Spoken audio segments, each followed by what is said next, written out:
Today, we are interviewing Corrine Baker, the co-founder and executive director of Outsiders Farm and Sanctuary. We saw this amazing sanctuary at the Georgia Veg Fest, and every time we went by this table, there was a line of people crowding around. So we had to stop. They had this amazing poster board with all their animals, and we're going to talk all about it today. So welcome to the podcast. Thank you. We're so happy to have you today. First and foremost, we just want to hear about you. So tell us all about yourself, your vegan journey, and then we'll get into your amazing sanctuary. Sure. So I'm Corinne. I'm 32 years old. I've been married to my husband, Dan, for 14 years. We have three children. Mara's 12, about to be 13. Porter is 9, Porter's 10. Isley's 9. And I've been vegan for 5 years. Not a terribly long time, but I would say starting at around 15, I saw my first video from PETA, Mm. Meet Your Meat. And Ooh. that kind of started the wheels churning. And at that time, the only vegan options at the store were super limited. The first vegan butter I ever tried was this really horrible stuff called soy butter. Yeah. Oh gosh. And it was bad.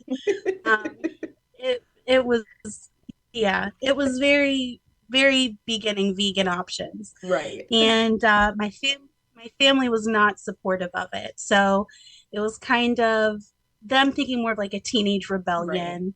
Um, you know, oh, that's what animals are for, is food, and a lot of joking Mhm. and things like that.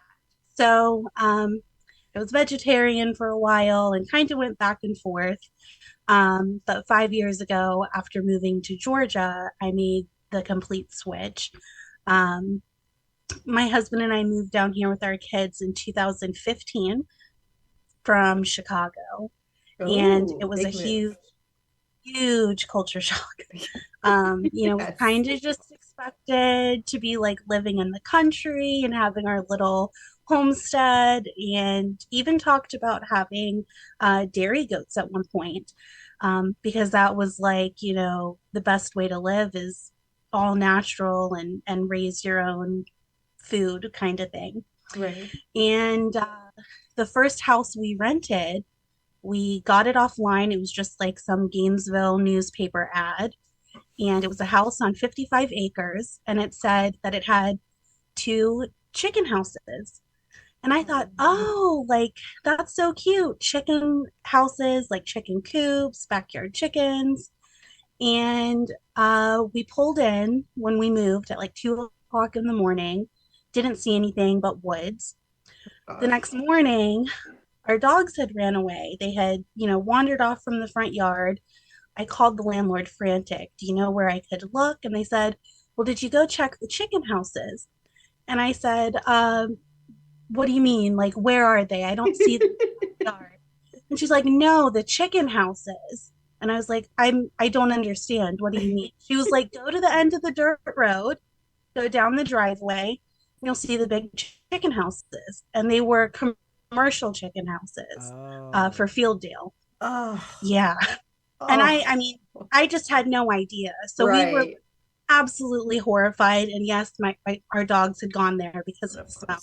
smell. But I was thinking, oh my gosh, this is why they said the chicken houses were being rented when I asked if we could have pet chickens. Oh my So God. we were shocked, and every single neighbor around us had chicken houses. Mhm. So that really opened our eyes to this whole new level of really where the food in the grocery store comes from and the conditions that these animals are being forced to live in. We rescued a few chickens from a neighbor, because when a lot of people don't know, when they send the trucks to collect the chickens, a lot of chickens get left behind. And sometimes, depending on the company or like how much money the farmer wants to make, they'll send another truck back, a smaller truck, to collect the remaining chickens. Other times, and this is what our neighbor said, their kids just use them for target practice. So you have people Oh living out in the wow. woods, in this really rural area, and they just shoot the chickens or they let the coyotes get to them. So I think we saved 14 the first time, Wow. and it was definitely a learning experience. We'd never had chickens before. Um, and it just really changed my perspective on how important it is to be vegan. So that kind of sparked our family's passion towards being a voice for the animals. And a year later, we I love purchased it. our property. It's hard because we are the outsiders in our community. Right. As far as animal ag is everywhere, whether it's cows, Right. chickens, pigs. So that's kind of what started the vegan journey for us as a family. And yeah, I think I got a little carried away on that Oh, not at topic. all. So, That was amazing. It's um, I perfect. wow. I just yeah, learned so much in that time period. You also like broke my heart in ways that hasn't been broken in a It's while. like these are I target was trying not price. to Wow. go too dark. I No, didn't want That's too no, dark, we need oh, that. we're good. Try but we've had to go a Yeah. few dark a few times, so it's perfectly Yes, fine. and yeah, we need our listeners to hear these sorts of things too. And I love yeah, that that's what that chicken started your journey, but the Outsiders is focused more on a different animal, all animals, but you're yeah. focused a lot on pigs. So tell me Pig. about that. Oh, so cute. Yeah. So after we moved out of our rental and had purchased our property, I got a job at our local animal shelter. So I was the assistant director there for a shelter that sees 3 to 4 thousand dogs and cats a year. And this was very different from my shelter experience up in Chicago. Uh, People down here, you literally have to have discussions with them on why they should spay and neuter their animals. Mhm.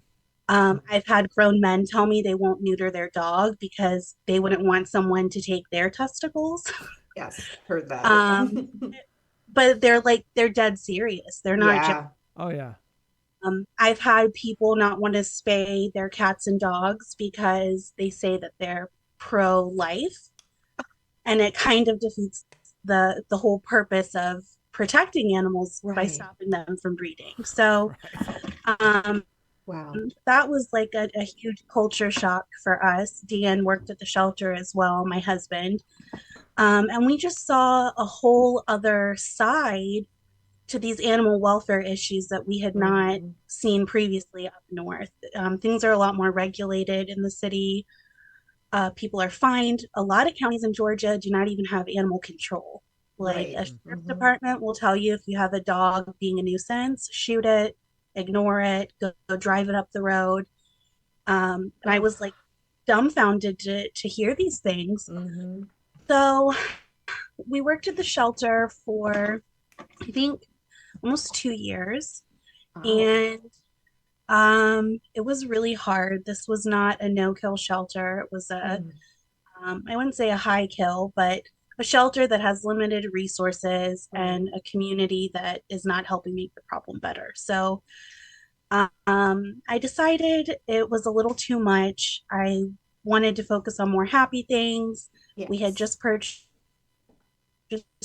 our farm, be a stay at home mom, homeschool our kids, and we were actually going to attempt to build an earth bag house, which I'm not sure if you're Oh, familiar with. No. I It's am. it's a very ambitious thing. Our ambition definitely outweighed our skill with that, but it it was an experience. But our farm was totally off the grid. We were living in a school bus that had been converted into an RV. It was very, I guess, Instagram trendy, but it was also a huge reality check for us that like, holy crap, this is a lot of work. Right. So when I put my notice in at the shelter that I was leaving, a woman had contacted the shelter that she had a bunch of potbelly pigs and she needed someone to either come and get them or the shelter to take them. or she was just going to do away with them. Oh, Now, that's a common thing you hear from people trying to emotionally blackmail you and into helping them or right. giving them what they want. But I had always kind of had a love for pigs ever since I Hmm. was a young kid. And I remember seeing this Animal Planet show where this couple had like 10 potbelly pigs that lived in their house, and they each had their own little stall indoors with their names on it. And it was like the coolest thing ever. And so I thought, well, we have a lot of land. Like, I can go out there. I have rescue experience from the shelter. Like, maybe we can just kind of take them in, foster them, find them homes, or even find them a rescue that can, take them. Right. So I went out there, and Dan and I had talked, and we were going to take 10 piglets because we figured piglets are like puppies. Like people will want them. And mind you, at this point, I had zero pig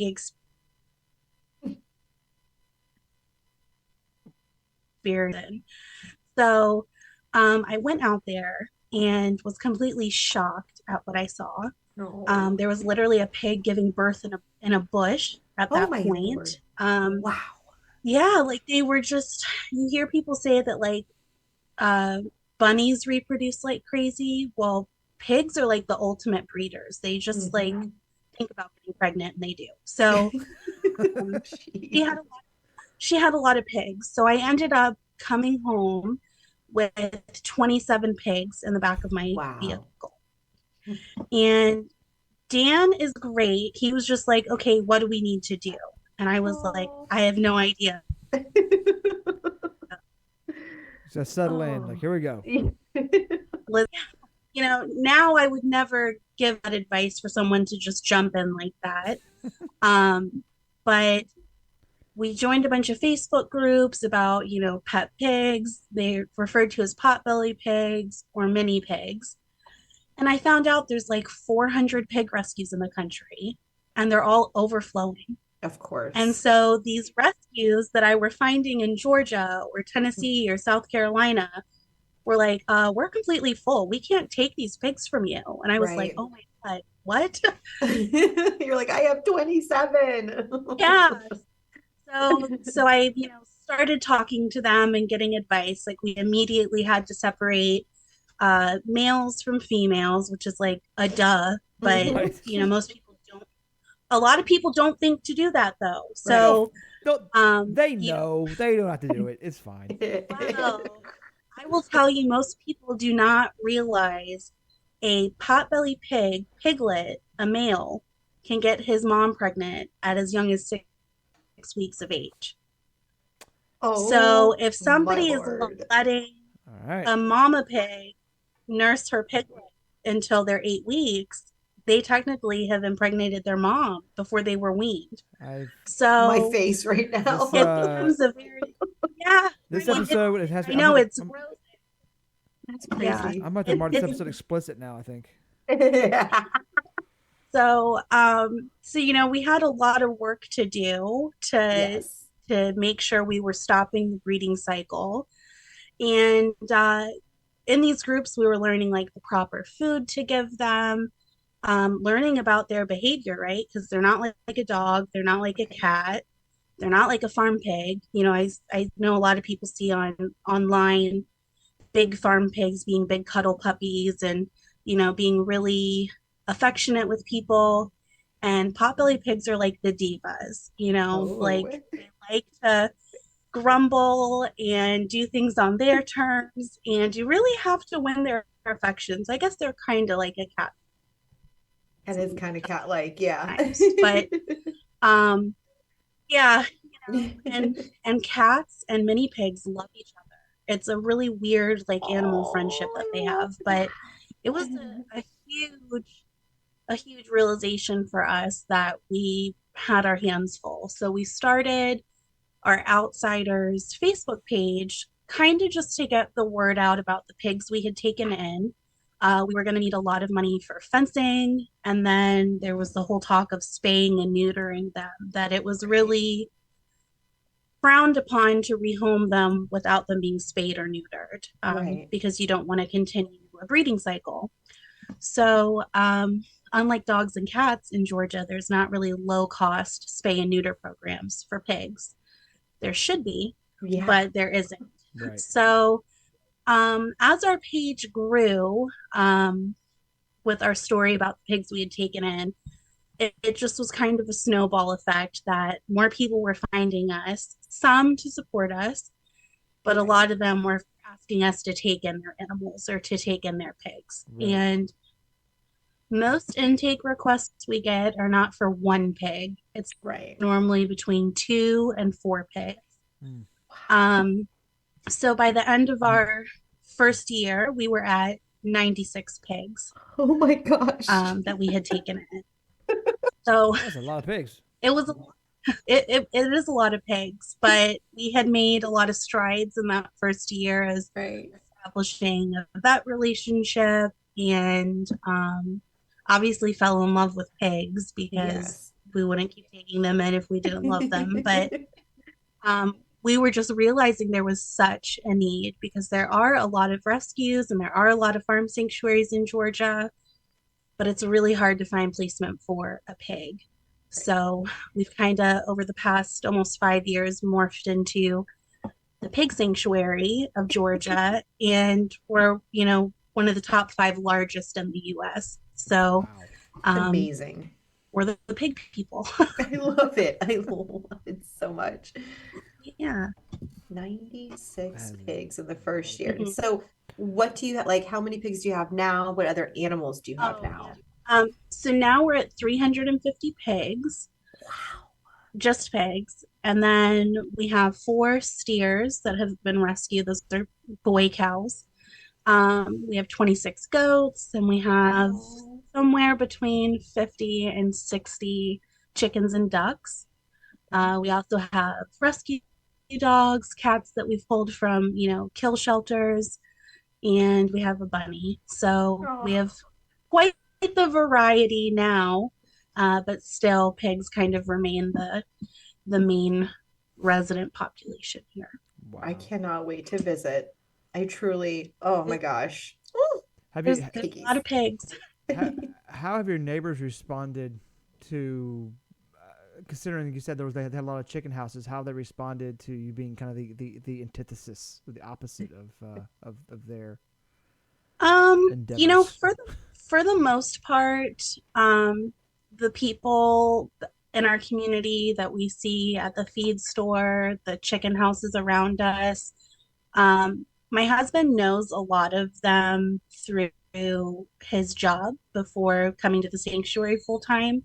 Um, and they said that they don't agree with it, but they understand where we're coming from. Mm, But they they are not open-minded about the concept at all. I mean, these right. people are living very comfortably and providing for their families very comfortably, and they obviously see us as inferior when it comes to like income and things like that. Like, these people are crazy to spend this much on their animals when they could be taking vacations Right. and Right. things like that. So no one's been too hateful.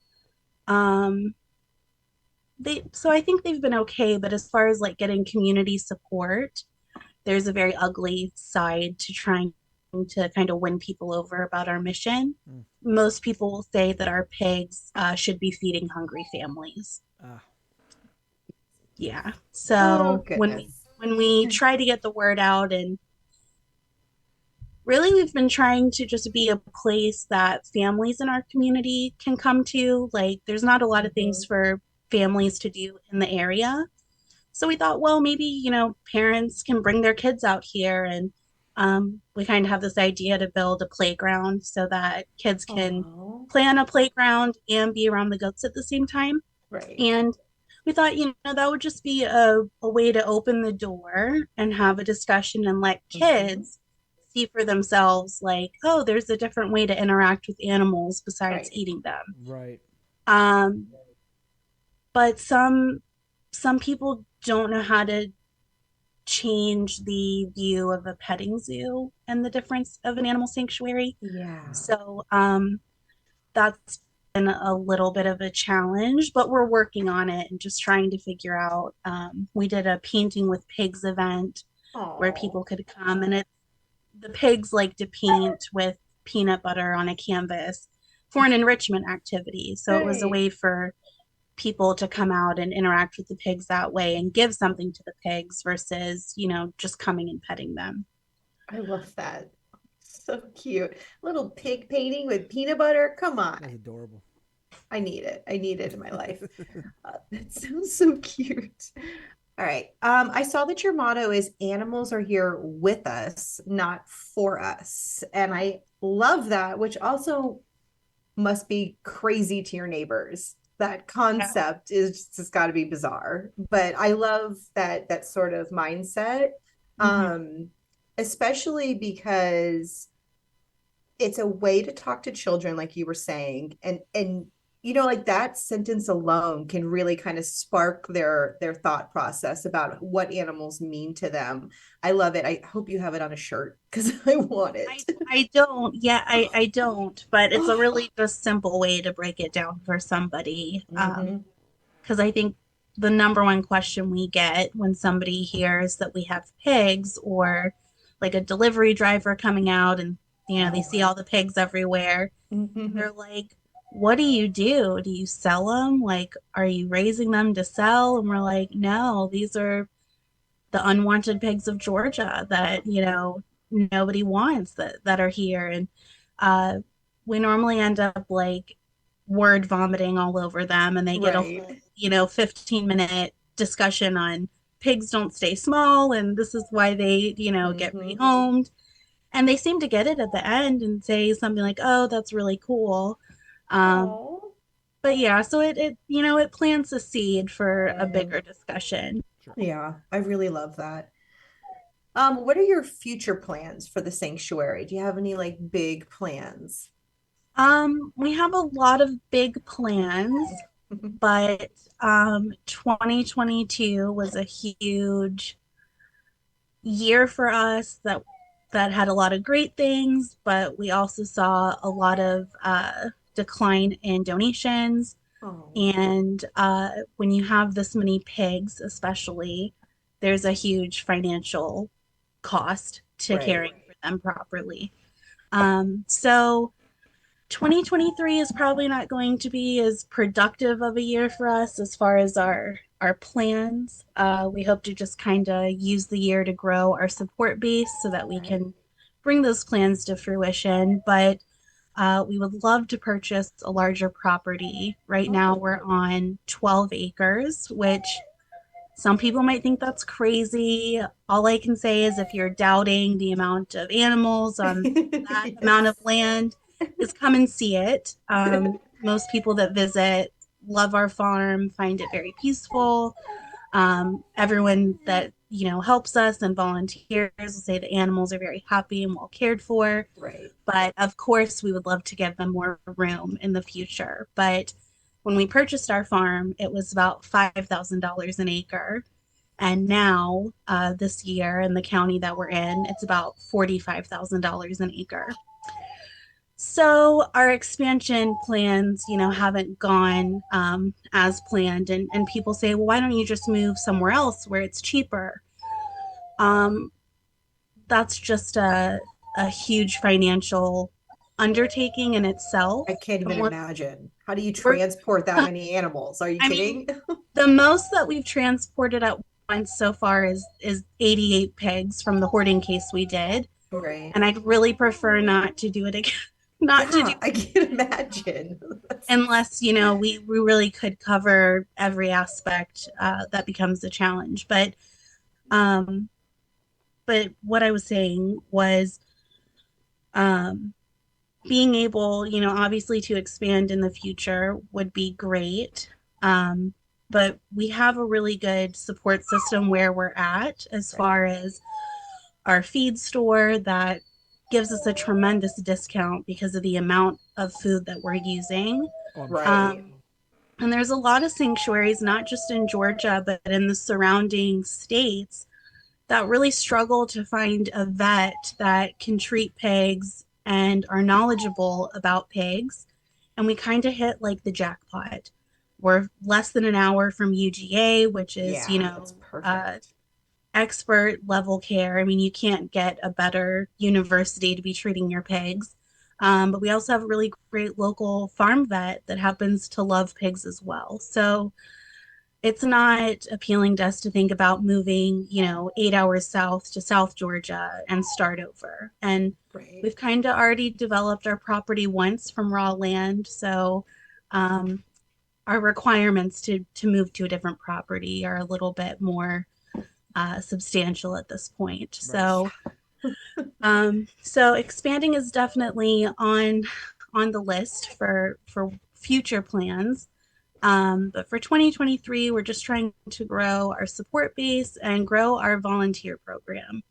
That is something we're really hoping to do. The more we have like weekly volunteer days advertised on the website, I think Farm of the Free does that for their Hmm. monthly days. We just kind of had a big issue with the pandemic, people not wanting to be in group settings, even though we're Hmm. outside. So right now we have a very brief volunteer application just to kind of get an idea of what the applicant is interested in doing, because we do have more than pigs. So Right. somebody might want to help us but doesn't like to get dirty. So we have remote volunteer opportunities and we have on the farm volunteer opportunities. We're very flexible. Our entire family is here basically 24/7. So we're really just trying to find people that are committed to helping us take care of the animals in whatever way works best for them. And maybe that's a little bit too people pleasy, but I just feel like there's uh, different things that people have their comfort level in and their experience in. So Right. we have a lot of people willing to donate produce or businesses willing to donate produce to help us feed the animals.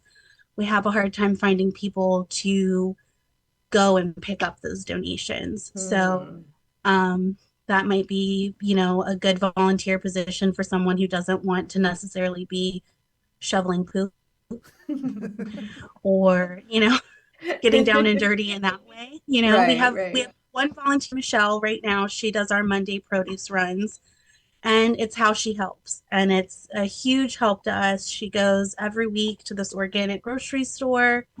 She shows up like Santa with his sleigh and has, all these delicious fruits and vegetables. And it's a huge perk for the pigs here and our other animals. So it's to her, it's 2 hours of her time that she's giving right, each week, but it helps us tremendously. Um, there's all sorts of volunteer jobs on the farm, whether you just want to help clean, poop patrol is a big deal. yes. Obviously, with this many animals, there's a lot of poop. The pigs are great. They all have their potty spots. So they all poop along the fence line. It's a pretty, I won't say it's a quick sweep. I mean, it's It's a okay. sweep. So, Yep. but, It's you corral. know, yeah, yeah. So there's that, but there's also non-poop related jobs as far as just sitting and spending time with the pigs. We took Oh, 88 at once from a hoarding case, and I would say that probably 90% of the pigs we've taken in out of that 350 have not been socialized prior to coming to us. Hmm. So whenever we take in a pig, we expect like a 30-day decompression time for them to get used to their new environment. Because even right, if a pig comes to us from a bad situation, they're still grieving where they came from. right, Pigs are highly intelligent, they're highly emotional, they don't understand what's going on. So we try to integrate them into smaller groups because that's a whole other challenge when you're bringing a new herd member in. right. But we could really use volunteers to help socialize the pigs in those smaller groups. we spend probably 14 to 15 hours a day out with the animals, but they don't get a lot of one-on-one just belly rub time. Right. And it sucks because they all deserve that, but we're busy making sure that they have food and water and hooves are trimmed and tusks are trimmed, and Right. the vet is here at least, 1 to 2 times a week, on the low end. I will say that, pigs have a mind of their own. So sometimes, we might even have the vet here twice in one day. Right. Um, Oh.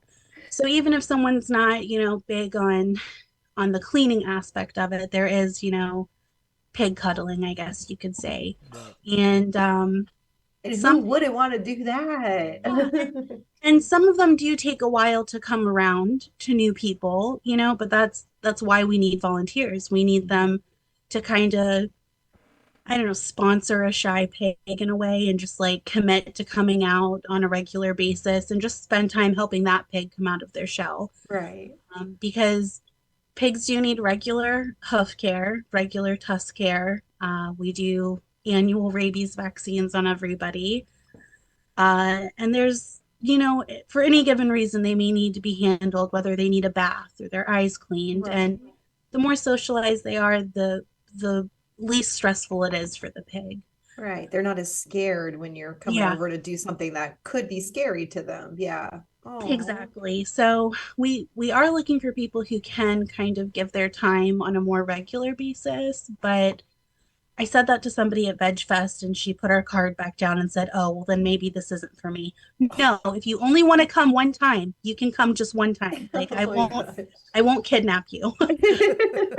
I won't hold you hostage. So so if there is a, someone listening that has a group or, a youth group or a club at, a college or something, we definitely do like one-time group volunteer events. Those are super great and helpful.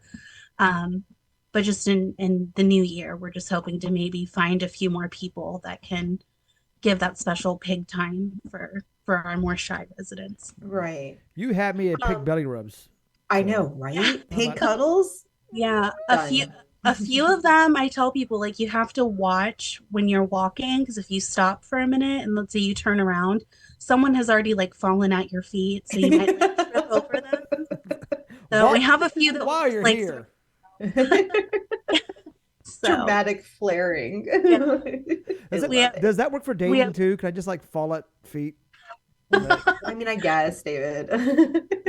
But we have one volunteer, Helen. She'll just get right down on the ground in the middle of like a group of pigs, and we tell her not to sneak food into there because I mean it kind of reminds me of like a Walking Dead scene where like You're right.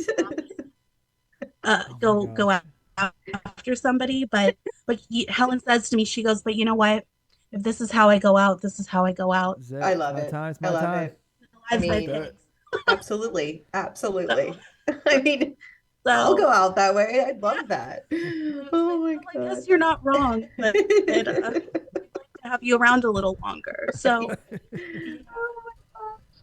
but yeah, Um, I do have a specific question. Do you yeah. have anyone that helps with your social media and your marketing and stuff? So we just brought on a director of marketing. She kind of helped that's Mandy. She helped put together our booth for Veg Fest and kind of getting our materials and things together. She's helping us ramp up the website, I guess. But as far as social media, we've been approached by a few social media management companies, Mm-hmm. and we just haven't found it as beneficial as they claim for it to be. And it's Right. not that I want to micromanage everything, but I'm here all the time, so it seems just way more convenient for me to post in real time, I guess, than to like Yeah, send content to somebody else. But right. if anyone has a suggestion on, reaching more people or how to improve, I'm all for it.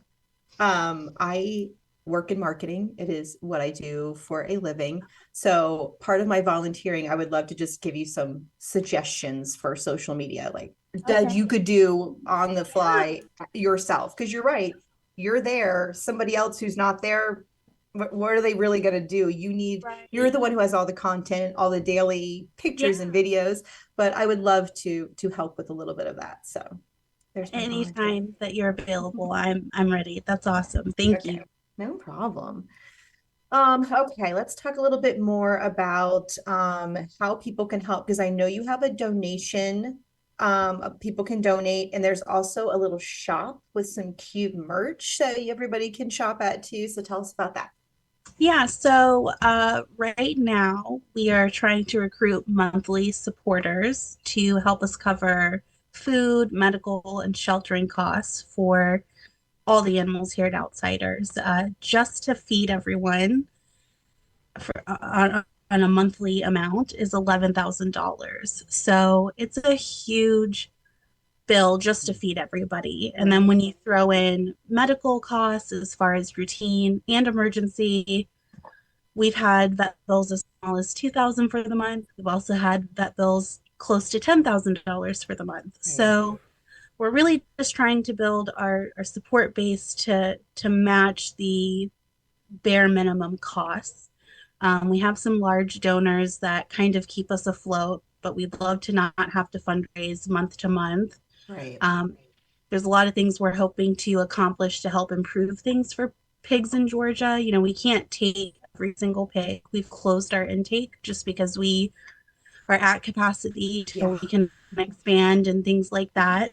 But I still get asked to help 20 pigs a week on a regular basis. So the more support we have in regular funding allows us to maybe be able to help people keep their pet pigs or get pigs into other rescues that might not have the resources to vet a new pig, you know, things like Right. that.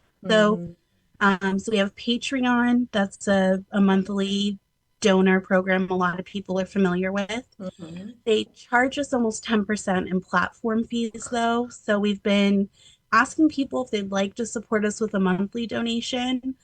We have something called givebutter.com/sustain the sanctuary, and they don't charge us any platform fees, and people Okay. can choose the amount that they want to give each month.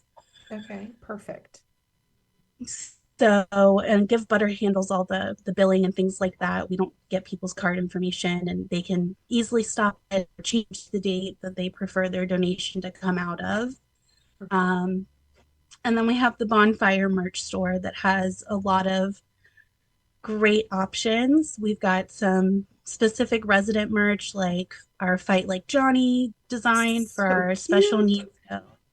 Johnny is a very popular resident of ours. He's been in the hospital a lot and he has a very rare condition that, I mean, he's seen a lot of experts at UGA and they said they just don't know what's wrong with him. So um, he's one of a kind, but Okay. people have fallen in love with his resilience to keep going Right. because every time he's been at Oh, the hospital, we just thought, this is it. He's, you know, he's not going to make it. He's too sick. And then he just bounces back and acts like nothing ever happened. So that's where the saying fight like Johnny comes from because he's just a fighter.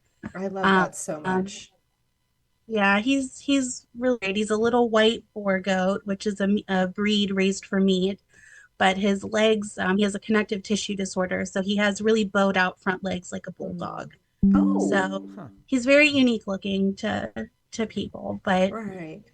so there's specific resident merch on Bonfire. There's some hats, some tie-dye shirts, but we also just got hooked up with a donation to be able to screen print our own merchandise. Oh, awesome. So that'll be on the website soon as far as us being able to print things. We only make like $4 or $5 on a Bonfire t-shirt Hmm. and they're pretty expensive. So if someone's interested in ordering some of the merch like we had at Veg Fest, we can get that for them a little bit more affordably.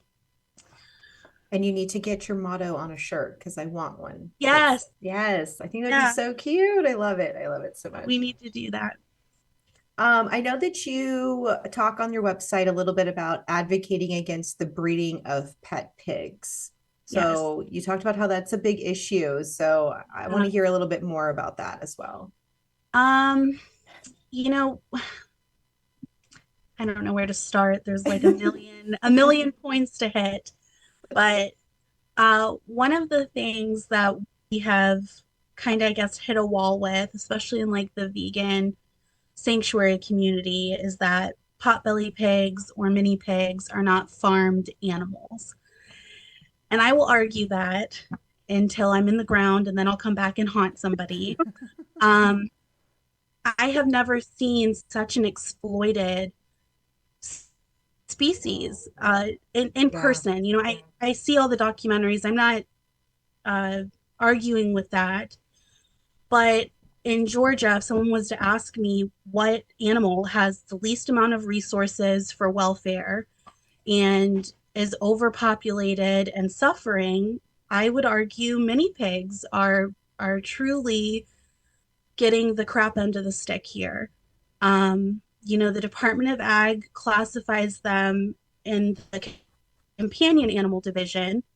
So technically, you're supposed to have a license to be able to breed them. But if you call and submit a complaint, depending who you speak to on the phone, they'll tell you that, oh, no, they're a pig. You don't have to have a license to breed a pig. You can do whatever you want to a pig Oh because my there's no gosh. federal regulations to protect pigs or food animals, right? I mean, they are literally Mm, here in people's minds to do whatever you want with them, Right. and they're not. So, people are greedy and they see that pigs are, I think, let me back up.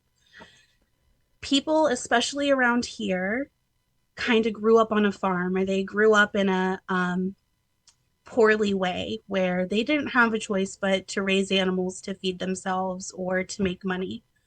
I don't know if you've ever been to an auction in Georgia or the sale barn, but that's basically how people just flip animals all the time. They mm. get animals for cheap or free, and then they take them to the sale barn and they sell a bunch of piglets, or you'll literally get a laundry basket full of chickens or piglets or Wow. bunnies. I mean, it's literally like just the craziest thing like that you could Mm, imagine. I mean, they're not even living beings to these people. They're just right. a way for them to make money. Hmm. And there's no compassion towards, Right. shoving an animal in the laundry basket and getting your $15 off of them.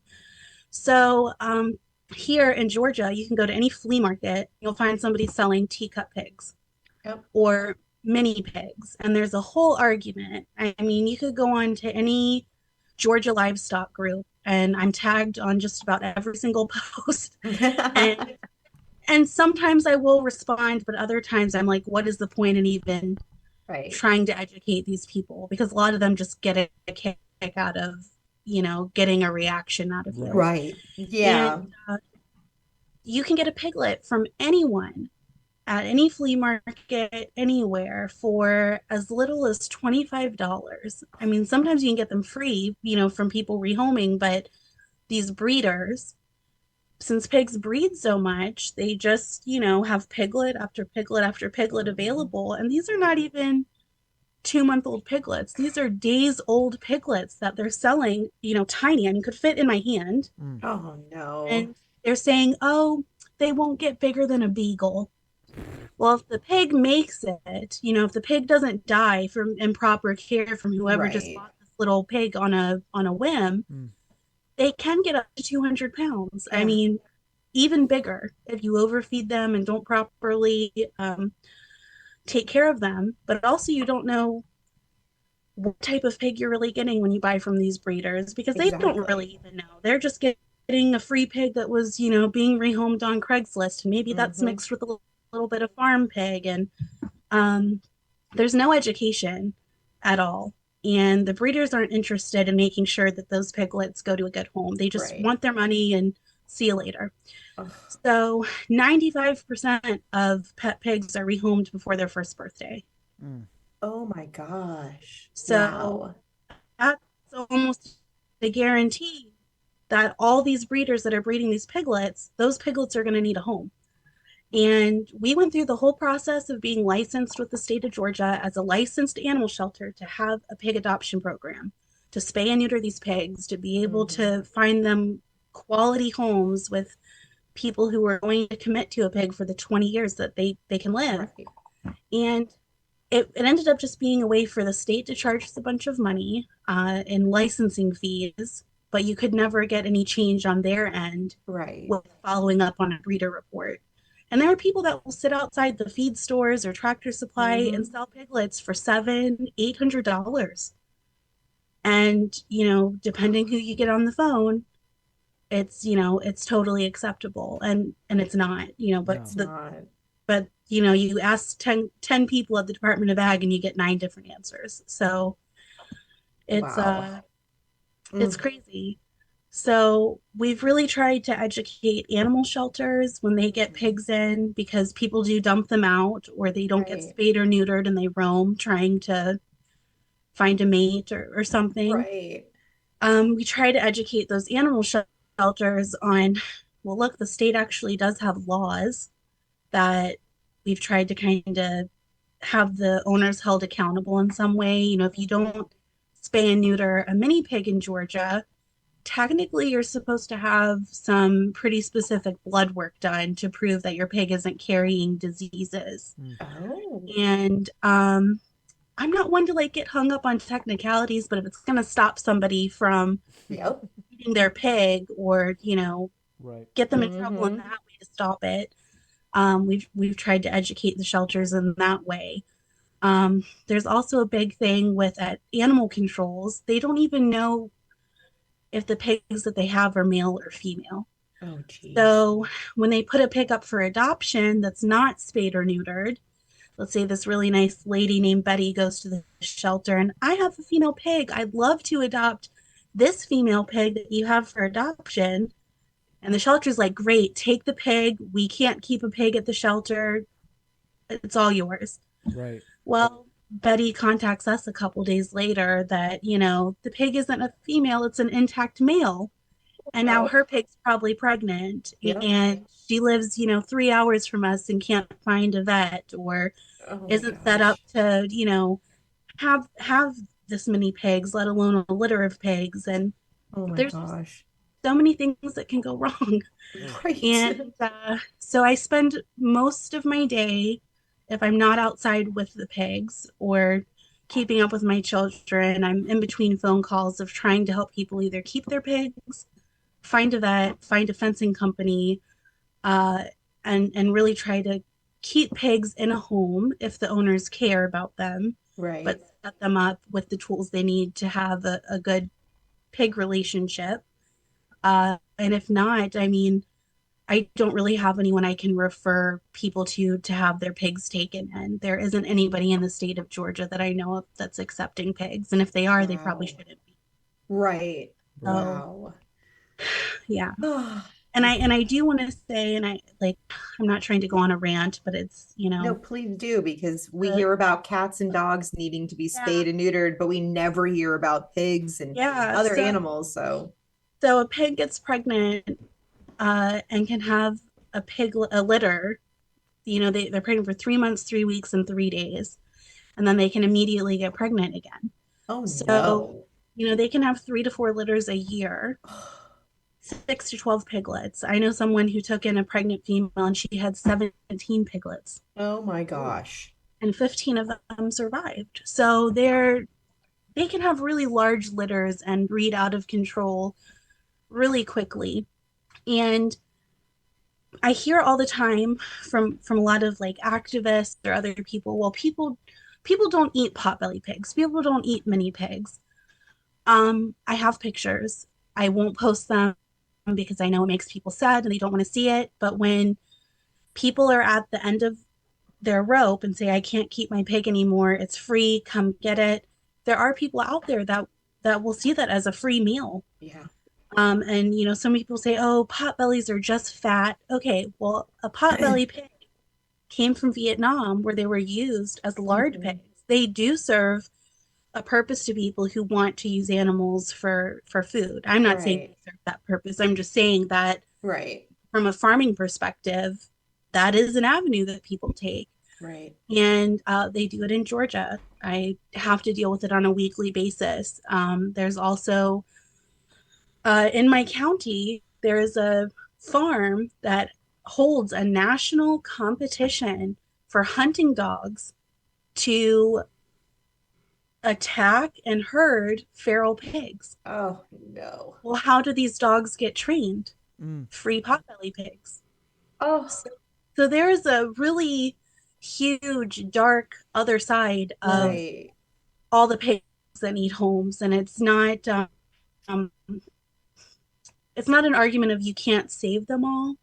It's more so just trying to educate and have enough resources to offer people Right. as a solution so that maybe we can avoid those things. Right. Um, so yeah, there's that's a big reason why we would love to find more supporters so that we can offer more resources. I mean, when we talk about expanding to a larger property, we'd love to have like a boarding facility. You know, there's a lot of people who I have to get rid of my pig because my elderly parent is sick and I have to go take care of them in California.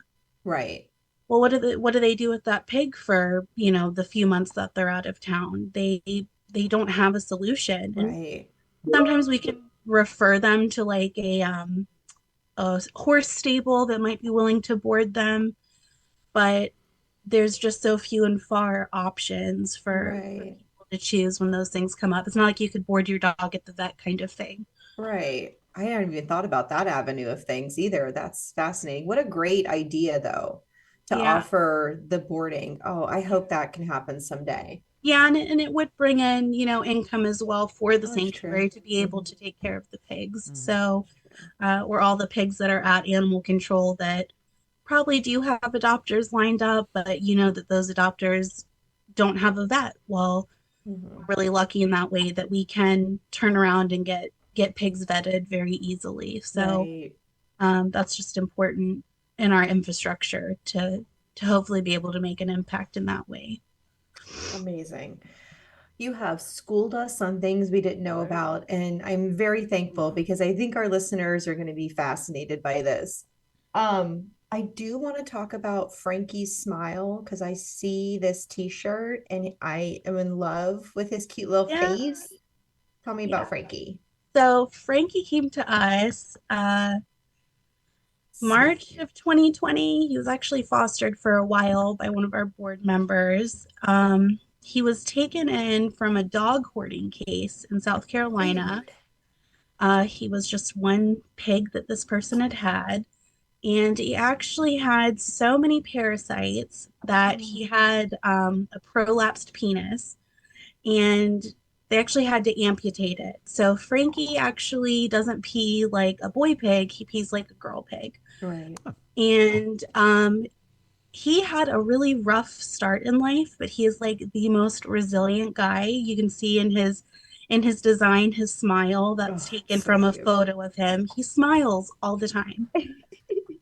So he has a little bit of a special diet. We make sure he has some supplements on board for urinary health, just to make sure he Right. doesn't get any problems that way. He has to see the vet a little more regularly just to make sure he doesn't need anything adjusted downstairs. And he's always smiling though for a banana or for a belly rub.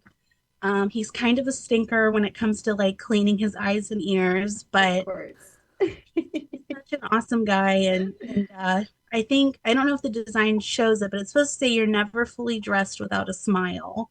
Oh my gosh, it does. And Oh, it's so true. Like to put your yeah. best foot forward in the day, throw a smile on, which is, trust me, not the easiest thing for me to do because I'm Oh, I kind can of like, imagine.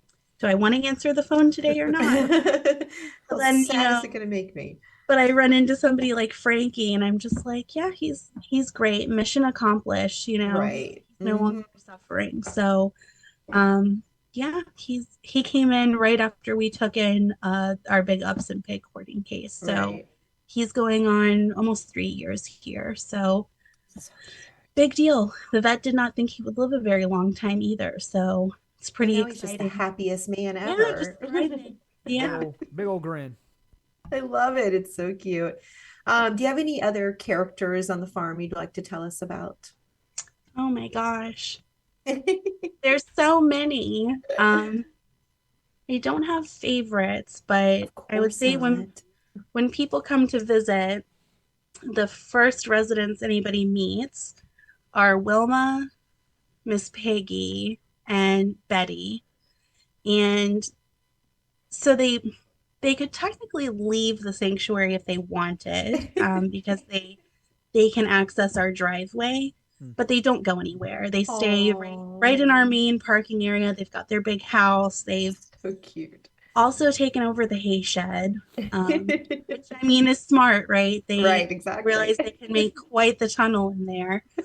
Um, but Miss Peggy and Betty, all three of them came to us at different times, but Miss Piggy and Betty are our oldest pigs. They're between 10 and 11 years old. Oh, A pig can live for 20 years, sometimes longer. So That middle we aged sort of, range.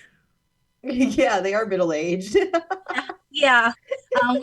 We do refer to them as seniors, though, just because they kind of have like this grandma energy. Oh, I love it. Um, but they've both had really hard lives. Both were attacked by dogs before Oh, coming into the sanctuary, so they don't have ears. Um, but they have the goofiest grins, and they will literally be like passed out napping. Somebody pulls up, whether it's a visitor or UPS, and like they are speed walking, showing their teeth, smiling, like someone better drop a treat. They are the funniest old ladies. And oh my gosh. when Michelle brings our weekly produce, we have a picnic table that we unload all the boxes onto while we sort it. And like, if you walk away and don't come back within 15 minutes, they've fed themselves. They have like Of a whole course. buffet on the ground. Oh But no. you just you wouldn't expect that from them because they're just like, I mean, they're sleeping most of the time. They're like these little dopey, sweet old ladies. And then they're like, okay, the We're humans not are, looking. yeah, yeah. They're like, they're not looking. Let's have at it. Oh God. And then they've recently joined Wilma. So Wilma came to us in September 2020. She was over 400 pounds, which is Wow. very, Oh. very heavy for a Hmm. potbelly pig. Her owners had owned an all you can eat buffet, and she was their garbage disposal. So Oh. the dog rescuer, Miss Sydney, that saved her, had actually witnessed them. She was helping them spay and neuter their dogs, and noticed that Wilma was really not being properly cared for, and Right. negotiated her release. But had witnessed them feeding her like trays of cupcakes and all this fried food and meats and things that a pig really should not be eating. Right? Um, Wow. Potbelly pigs have very small legs, so all the weight on their leg joints is Hmm. really bad for them. Right. So Wilma is only about 4 years old at this time, and she lost her ability to walk in her back legs because she was so heavy. Ugh. So she actually went missing for a week before coming here, and they thought she had wandered off and maybe, had been killed by coyotes or something. She'd actually made it down to the bottom of a hill, but couldn't make her way back up to the top of the hill. Mm. Oh, poor So baby. I guess there was like a handyman that worked on the property, and he was able to like help get her back up to the barn area. But she got into a wallow, to cool off and probably tried to drink, and she wasn't moving. I mean, she was done trying to get around. So that's when Sydney was able to say, "Can I please take this pig? I Right. have a rescue that can take her and help her." And the owners did not want the expense of, vetting and things like that. Hmm. So it took like 5 people. They got Wilma into Sydney's SUV and drove her like 3 or 4 hours here. And so she really truly could not walk. I mean, she like Oh, scooted on her butt, and it was quite the ordeal trying to get her out of the SUV, right. Oh my because we gosh. we do have like a ramp that we use to get pigs in and out, but normally that pig can um you know walk Walk down. themselves You're out, right. or be Yeah. or Can be maneuver on guided the hill. out. Hmm. Wilma couldn't, and she was terrified, of course, because Of she's like, course. I'm in this vehicle. So the only thing I could think to do was to call my friend Whitney, who holds like 3 state titles for women's powerlifting. And it was probably like one of the weirdest calls she got. Is like, Whitney, can you come help me move this pig? She's like, well, how much does she weigh? And I was like, oh, I don't know, like 400. Well, Whitney can lift 350. Okay. Right. Okay. Okay. Shout out to Whitney. There you go. Wow.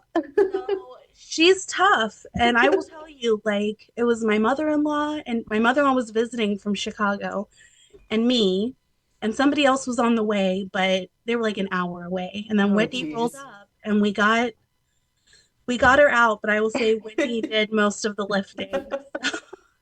Go, Whitney. Very, That's very grateful amazing. for that. Fantastic. So Oh God, it's making me laugh so hard I have tears. It's so yeah, funny. it was the best thing. We got a picture. I'll send it to you Oh That'd be God, great. please of do. That's so Whitney and good. Wilma. And then we had to figure out, what do we do with Right. Wilma, because she was going to the bathroom on herself, and she had pressure sores on her legs, and she was just terrified. Like I said, Mhm. even if a pig comes from a bad situation, they're still going to be scared of something new. Sure. Mhm. So we would try to like hand feed Wilma, because her face was so big. She would like flip her food or her water before she could actually, Mm. get it out of the bowl.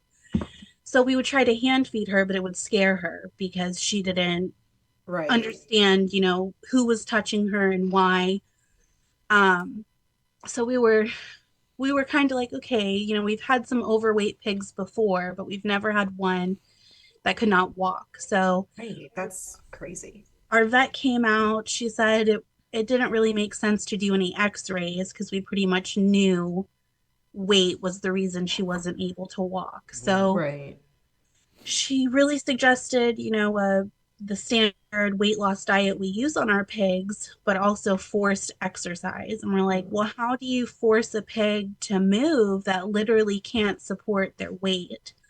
So we talked with Todd from Arthur's Acres. They're up in New York. They're a really great sanctuary that kind of is like the piggy fat camp. They take a lot of very, and I say that in a loving Oh way, no, but Of course, of course.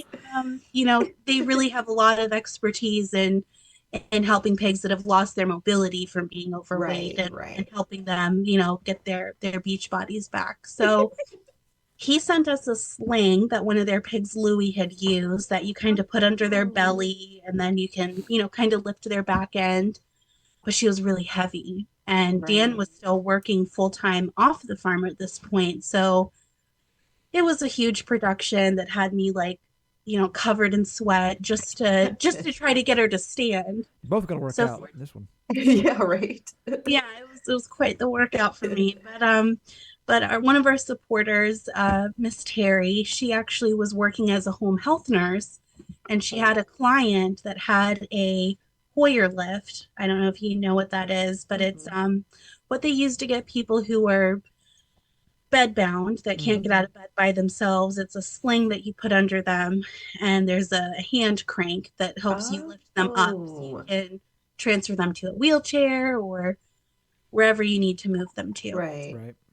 And she had a client that had passed away, and the family was looking to donate this sling somewhere because they had no use for it. And I was like, yes, we will take it. Yes. I don't know how we'll figure it Perfect. out, but we will take it for Wilma. Yeah.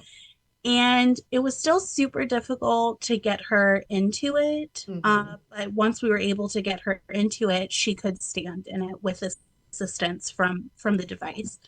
So that's how we ended up helping Wilma build her rear end strength back up so she could go for walks. And I think it took 3 months, and then she started walking, and I was like Hallmark tears, Of crying. course. Oh my God, she's So much walking. work. I mean, and now she's like unstoppable. I Of mean, course. she's like, she gets her steps in up and down the driveway. Got a little And Fitbit on her Love on her it. on her hoof. Like, all right, 200 more steps.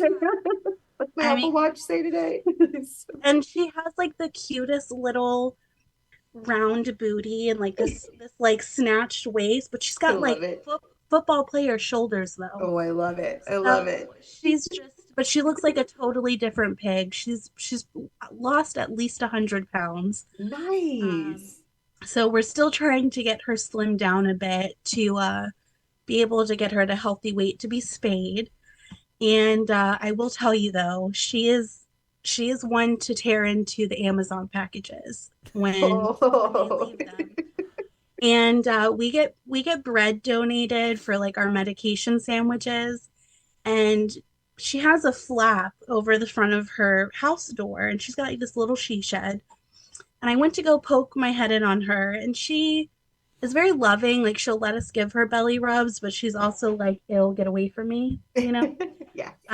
So I like very dramatically flung the strip open to be like, "Wilma, good morning." She had stolen a pack of bread and was just sucking it down like as quick as she could. And I was like, Wilma, that was like all your calories for the day. Don't And look at me. I'm she hideous. was she was so happy. And I was like, we're gonna have to do extra steps today. But um so we don't I'm deprive her all the dying. time, but obviously not wanting her to eat things like that. So Oh when gosh. she gets her treats, we try to stick with like watermelon or, Oh lower gosh. calorie things. But she, like all of us, she really loves her carbs. Yeah, I So was just gonna say she saw an opportunity and she took that. it's just like, we were Don't like, we why all? wasn't she out for breakfast? Because She had there her were own. the girls trying to wait around their food bowls in the morning, and well, she was sucking down a loaf of bread. So Like this is way better. yeah, You guys are chumps. I Oh got my bread. God. This is yeah. ridiculous. Cracking up. I And I can mean, picture it that's so clearly too. yeah. I mean, all of them have their own little personalities and Hmm. quirks, and they're all so funny. I Oh mean, I don't think we God. have any pig that doesn't make us laugh.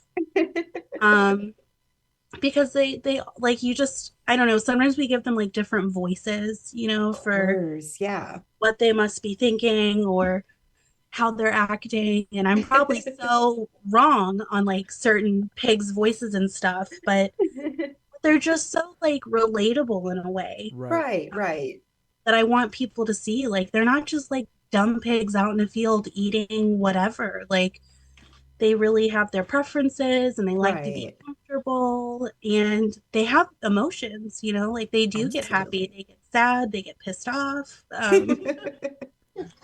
You're a So pissed off piggy. Oh no. I mean, like, you should hear them if we're late feeding breakfast in the Oh God, morning. I can't Like imagine. I Oh, I'm they sure. they scream and I'm like, I'm pretty sure I heard a F word in there. Of course you did. I love it so much. I know. I Oh know. my I know. Don't God. yell at me. I know.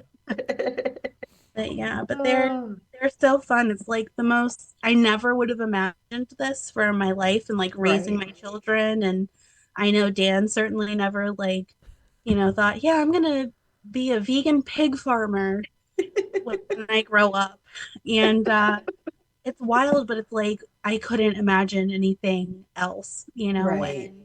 and like when the days are really hard and you have to deal with, really weird people and stuff. Mm. I've got my pigs that are making me laugh, or I'm Exactly. seeing them go from one bad situation to having a good life here, and it just kind of balances everything out. Yeah, it feels like they're inspiring in a way They because are. they've been through so much, a lot of them, like crazy Sure. experiences, right? And they're Yeah. just like, well, I'm gonna smile now because I'm in a Yeah. safe, happy place. Like Yeah.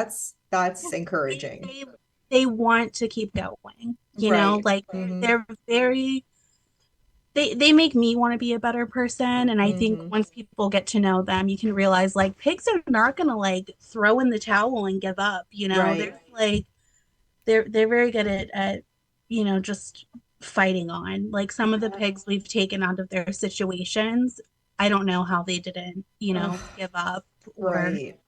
or how they survived through those cold nights or not having food or water, but they Right. made it. And like, yeah, they give me a hard time some days, but And they, so do our kids. yeah, So, well, we had bought this like really expensive piece of equipment for mini pigs. And see, when you have to like trim their hooves or trim their tusks, Some mini pig farriers have a method of like flipping the pig onto their back, and it's a way to do their grooming without having to sedate them because pigs Hmm. don't do well under anesthesia. And I've seen farriers do it and we've done it, and most pigs do like settle down and they're very calm. Like I have Hmm. pictures of our pigs asleep while they're flipped onto their back. I always like before it happened here, I was like, oh, that's just, that's just social media. That's not really what Right. happened. But no, I remember the first time the farrier came and put Pudgy on her back and she went to sleep. And I was like, oh my gosh, what is this sorcery? Are you kidding me? Like the pig was completely balanced on her back, feet up in the Just, air. But when they're not socialized, it can be really mhm. scary for them that way. Right. So our vet doesn't like to sedate them if she doesn't have to. It's really expensive and it's really hit or miss. Fortunately, we've never had a bad outcome, Oh, but good. there's been a few times that we've been like, okay, this is a little freaky. This resident, is taking a little longer to wake up or something, but Oh. I'll try to speed it up. But so basically, there's this thing called a pan pinto sling that was developed at Colorado State University for their lab pigs. I'm 100% against animal testing, but the piece of equipment was appealing to me that it was a humane method for restraining an animal without having to chemically sedate them. Right. So we talked with the company, and this is like a $5,000 piece of equipment. And I've seen other pig sanctuaries have it, and it was kind of like our bucket list of like infrastructure things. Like Right. if we can get the Pan Pinto sling, this would be life changing. So we got a huge donor match earlier this year, and we're like, okay, we're buying that Pan Pinto sling. We're gonna get our pigs a sling so that Dan and I can, trim their hooves more easily on our own here, save us money on farrier fees, also for like wound care and things like Oh, that. yeah. I didn't even think about Oh, that. sure. Yeah. A pig might get into a tussle with another pig because that's how they talk with each other. And someone might need, a wound cleaned or they need their ears cleaned because they get debris in them. And I was like, we're going to get this. And this is going to, take things to the next level. My vet, like, didn't really understand. She was like, okay, well, we'll see how it works out. And I remember the day the semi truck brought it, and like the neighbor was standing out on his lawn staring at it. Of And course. the truck driver was like, I gotta ask, what's this for? And I was like, it's for my pigs. It was Duh. an exciting thing. He's like, this lady's crazy. So it off the truck and we get it there and it's like on this giant custom pallet and everything. And the vet comes. Shh, guys. Sorry, my dog decided to play. You're Um, fine. so they we're in the camper, so like everything shakes when they're Totally fine. having zoomies. But anyway, Oh. so the vet comes and I knew we had the two Pepitos. They're two pigs from two different situations, but both their names are Pepito. Oh, that's They cute. needed so they're the two Pepes in a pod. Very very original, but I love um, it. they needed their hooves trimmed, and there's a rule like that the mini pig farriers use is to not flip a pig that weighs more than you. So Oh. I was having a great ego day that I was too little to flip this pig. Okay. So we were going to use the pan pinto sling. The vets come out, and these are two newer vets at our practice. Like they just got out of school, they've never seen this device. I'm Right. talking it up like this is it, baby. Well, the thing that the manufacturer left out is that when they use it at the universities, they're actually tying the legs of the pigs to restrain them in the sling. Oh. Mhm. So every time we're trying to lure our pigs into the sling and they're getting freaked out for good reason, like, why Right. is my mom baiting me into this little area? It's not working. So they are Oh. supposed to walk into like this chute and then you turn a crank and it slowly raises them up. But as soon as it starts going up, our pigs are like, see you later. Yeah. So uh, when I say that they all have their personalities and their quirks and bringing up this device is that we have to train each individual pig to go into it for it to Oh, work, goodness. which is not what we expected. We thought, oh, Right. you just run them into this chute, and it was like the biggest lesson of patience Oh, and geez. meeting them where they are at their individual Right. needs. So um, we've used it successfully a few times, just not as easily as we had anticipated. Right. But it is a great piece of equipment that we have. It just it was a huge wake up call. Like, oh wow, yeah, large Marge isn't going to go in that one for us, and she's one of our boss pigs, and we're like, not, she's not going to go in there. So we were actually like, No. don't let her; she might break it. But Oh, um, gee. She's gonna be like, no. I don't think so. yeah, so it's been interesting, but it just shows, they kind of dictate what goes on in the day Right. and how things go, and yeah. So cute. I've seen a lot of social media posts about like those kinds of machines for pigs and the Yeah. different kinds of machines that it's really difficult for them to find. There's not many like apparatuses like that in the country Yeah. even. So Yeah, yeah. we're talking with the manufacturer right now. We mostly have potbelly pigs, but we also have 24 large breed pigs. Mm. Right. Um, we have quite a group of Yorkshires, which are like the Smithfield pigs that are raised for bacon. They Mm. they can get up to 900 pounds when Ooh. full grown, and most of ours are males, and they're very big. Right. Um, and those are a size of pig you really don't want to have to sedate if you don't have to, Right. but Mm-hmm. they do need their tusks trimmed for safety. I mean, even if they don't mean to hurt somebody, their tusks are like having daggers in Right. their mouth. They're huge. Trimming their feet is also really important. Just because they're big doesn't mean they don't need the same grooming needs to be met. Right. So there is a device that you've probably seen some sanctuaries online using. It's a hydraulic lift chute. Mm. Mm-hmm. And there's actually more being produced now for sanctuaries than there are for production facilities, which is Oh, interesting. that's Yeah, like amazing. I like that it's kind of being turned Shifted. in, yeah, into Yeah. that type of device versus the alternative. Right. So Oh, that's great. it's actually something we're campaigning for on our website under like our infrastructure needs, because the amount of equipment you need to run a farm, Right.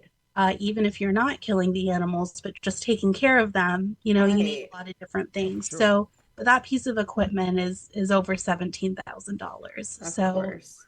it's a huge expense, but it's also a huge investment for Right. us, Right. Hmm. because we could provide that care here versus having to haul them to UGA and risk anesthesia. But they're Right. really great pieces of equipment for sure. So that we're going to encourage everybody to go to the website and look for all of these different ways that you can help the Outsiders Sanctuary. We're on to our very last question. And our very last question is always the same. Do you have any tips for new vegans? Because Yeah. our podcast is really about trying to help people that are newly into this way of life. And so we ask Mhm. every person that comes on, what are your tips? Okay. I was thinking about this today, trying to think of, what is the biggest tip I could give. And I would have to say, pack your own snacks in the car. Yeah. So many of us get stuck in the car or go on an errand or Mm-hmm. maybe go on a road trip and you think, oh, I'll just find something along the way. Like there's a lot of great websites for finding vegan options where you are. But Dan and I went to Ohio in August, and we had the thought, oh, we'll just stop at like a Taco Bell or something along the way. Right. We were hauling a camper back. We could not stop anywhere, Oh, because either you couldn't go into the lobby to order something, you mm-hmm. couldn't fit through the drive-through, or things were closed. Mm. Oh The only no. thing open, yeah. I thought we were going to starve to death. We ate chewing gum the entire way home. Yeah, it was Oh terrible. no. So I would say for people to be vegan on the road or in their daily life when they're running errands and busy, to not slip up and not Mhm. buy something out of convenience, which I think we've all done. If not, I Yeah. mean, I'm guilty when I first, started my journey, Right. being like, well, I can't find anything. Right. Pack pack snacks. You don't have to Hmm. keep them in your car all the time, but we always keep almonds, which is maybe not everybody likes that, but also fruit. Like cuties are a great thing to grab right Oh now Yes. to yes. Hmm. carry around. Um, Granola bars. There's so many granola bars now on the market that are Yes. vegan that are good. They're not just like Yeah. those really crappy fruit and nut bars. But Oh my no gosh. offense to anybody. For people who like more junky options, there's a lot of vegan things, so don't get discouraged. Hmm. Um, we try to post vegan things like once a week, food wise, and one of our directors has like an accidentally vegan series that we're Ooh, working I on. love that. There's so many things at the store that people think aren't vegan, but they like Hmm. surprisingly are. Um, so don't be afraid to Google like accidentally vegan items, and you Yes. might be able to find them a little bit more easily at Walmart or at a Hmm. gas station or something. But Yeah. bring your snacks. Oh, Even that bring is a even good bring a tip. cooler. Yeah, Yes, I have done that. I have because I have been stuck in so many situations where I am starving and there's nothing anywhere and it's very discouraging. Hmm. yeah, definitely. Especially when like the option is like a side salad with no dressing or Uh, it's just not going to do it for me. No, So and with me and with neither. you know No, with thank you. with three kids, we maybe like make it 20 minutes down the road and someone's hungry. Exactly. So, and that person might be me, but I mean, not there's pointing any there's fingers, but options. Always make So, sure you're prepared. That's a great tip. yeah. Great tip. Yeah, Yes. I think that's definitely my biggest tip for someone to stay on track and not feel like they're starving at the end of the day. Right, exactly. Yeah. Oh my goodness, that's a great tip. So we are at the end. Now tell me, do you have anything else to add, or how can people contact you as well? So they can go to our Facebook page and conveniently hit the message button, Okay. or they can send me an email at outsidersanctuary@gmail.com. Okay. And our contact info is on our website, outsidersfarm.com. Okay. And if anyone has any questions about volunteering or getting involved with the rescue in a way they think they can contribute, we are very open to bring more people on board. Perfect. That works excellent. perfectly. All right. I think that's it. This has been a wonderful, wonderful episode. We've learned so much, and I can't, I don't think it's ever a bad conversation when you're just talking about piggies and cute Yeah, little animals. And yes, we learned a lot of very dark side of things, but you needed to learn that. Everybody needs to learn these things.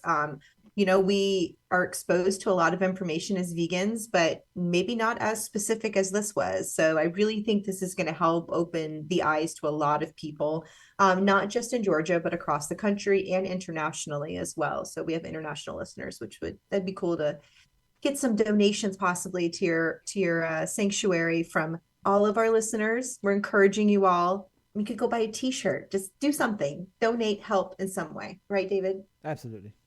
Yes, A and we're t-shirt. gonna find a time in the new year to come volunteer, and we'll shovel poop. We have no problems with that, none I'm doing whatsoever. I'm doing piggy belly rubs. You can shove all you yeah. want. I It's like mean, you can shovel poop, Megan. You could even sleep over. They have mattresses. I'm just saying you can David's get like, to me oh, you twice now. got me now. I sleep with a big Oh, old fat pit bull, so yeah, I guess exactly. It's the that's a big same difference. thing, basically. Your pit bull does look a little piggy-like, so Oh yeah, yes, I can see that. eats like one. Oh, what? Oh, absolutely. Oh my gosh, this has been wonderful. We really appreciate you taking the time to talk to us today. Thank you so much. It's been wonderful. And of course, there will be show notes with all of the links for you guys to contact the Outsider Sanctuary. You can listen to this episode on all of your podcast areas, Apple Podcast, Stitcher, all of that.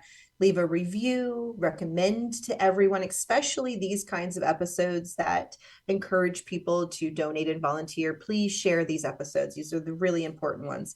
You can message us on Instagram, Facebook at The Average Vegans. and email us, of course, at theaveragevegans@gmail.com. And we want to know what other sanctuaries we should have on the podcast. So everybody leave messages, all that stuff, and let us know. But that's it for this week. All right. Well, until next time. Bye, guys. Bye. Bye.